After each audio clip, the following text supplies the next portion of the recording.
IPL 2026లో Mumbai Indians అభిమానులకు భారీ shock తగిలింది. పంజాబ్ కింగ్స్తో జరిగిన కీలక మ్యాచ్లో captain Hardik Pandya, vice captain Suryakumar Yadav ఇద్దరూ దూరమయ్యారు.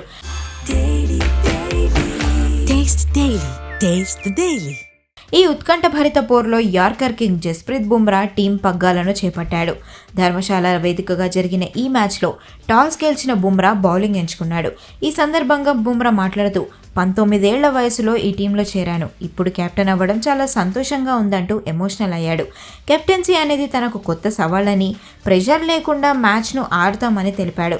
అయితే అందరికీ ఉన్న ఒకటే ఒక క్వశ్చన్, హార్దిక్ పాండ్యా, సూర్యకుమార్ యాదవ్ ఎక్కడున్నారు?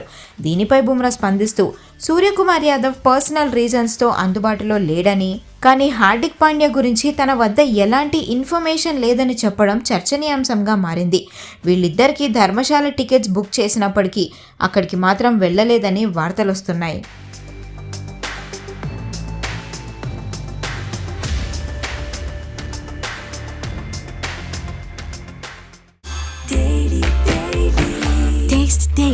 Taste the Daily.